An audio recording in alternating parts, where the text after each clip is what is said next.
I'm Dana. I live in Brooklyn. I'm a visual artist.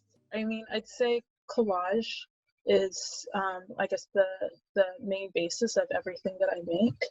Just piecing together different things that might not go together. I think the materials are the most important part. I get these materials and then I say, okay, what can I say with these? What can I make with these? And I try to just work with the materials that I have.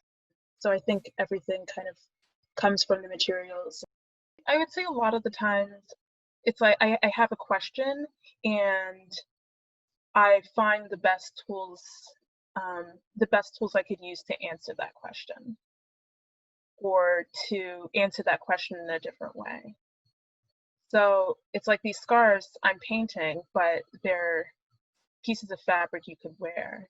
So it's rethinking the ways that painting can function and what questions arise in that context.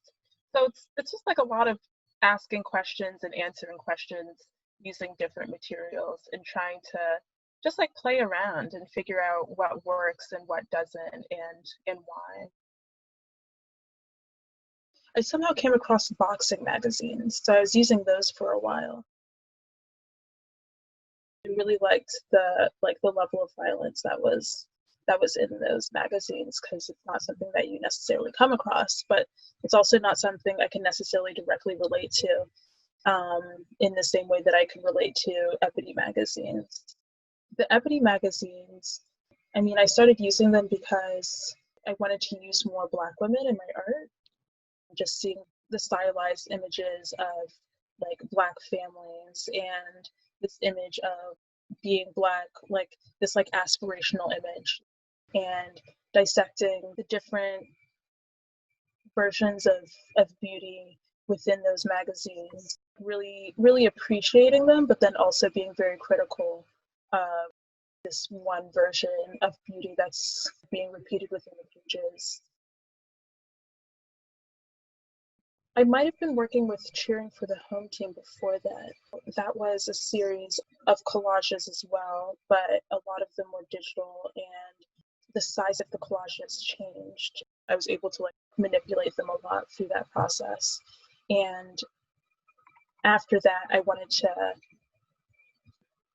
just play with the different shapes I was able to make within collaging. It was a way of practicing pushing how much I could get out of a single image.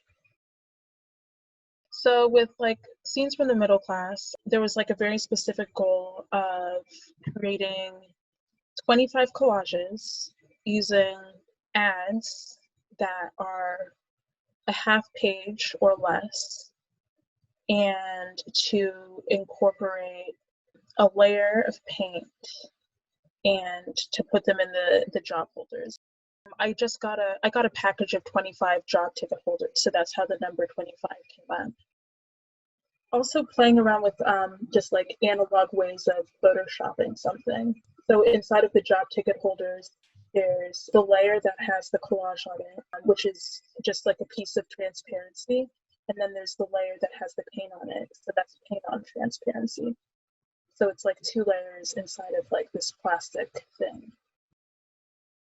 And playing with transparency is also something that I was just very interested in. The Ebony printed portraits are portraits of mostly portraits including women. The most recent ones that I've done have basically exclusively been women. So a lot of them are from fashion fair ads. So fashion fair was one of the first, if not like one of like the first makeup brand specifically for Black women. And so I'm working a lot with those advertisements and just different ways that femininity like was created through that brand, and like specifically Black femininity. So that's like the imagery that I work with for the most part, and the subject that I investigate through that. I wanted to figure out a way of abstracting the images. I didn't want to allow the viewer to be able to completely consume the photographic image of the women. So I wanted a way of creating like a sense of privacy and distance with that series. So it's like you could kind of see, it's like you kind of know what's going on, but it's obscured in a way where I don't know, somehow it's even like maybe even like more attractive. Like it's kind of like it's seductive, I'd say. Yeah, it's a way of getting people to reinvestigate uh, the images that they're used to seeing. So there's a sense of comfort and familiarity in a lot of the works that I make, which I feel like brings the viewer in, and it makes them feel like they could connect with it and that it's something familiar and it's something for them. But it's like it's a different take on the the typical reality of life. I'm currently working on a series of scarves that you could see back here. I love scarves. I'm like a scarf fanatic. Like I have so many, and it's really hard to find a good one.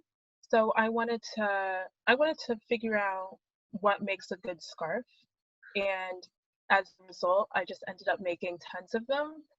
And also, my grandmother collected scarves too. She was a scarf fanatic also. Like the first set of scarves I made, I gave one to my mom and my sister.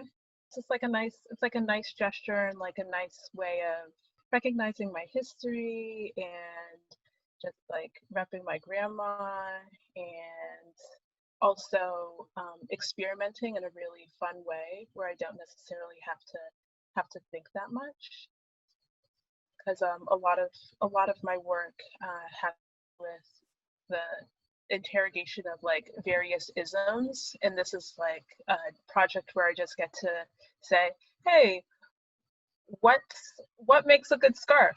I don't know. Let me just like put these colors and shapes down and see what happens. So it's a fun way of doing that. And I've been selling them at a price where I'm able to give people access to my work that wouldn't maybe necessarily be able to otherwise. And also, I've been just splitting the money with other people once I sell them, which I'm like I don't really understand like why I did it. I wanted to try to change the way that I address labor and change the way that I, um, I guess, interact with money, and I guess as like a result, power maybe. And I wanted to show support to just different organizations and my friends as a way of saying like, hey, I see you.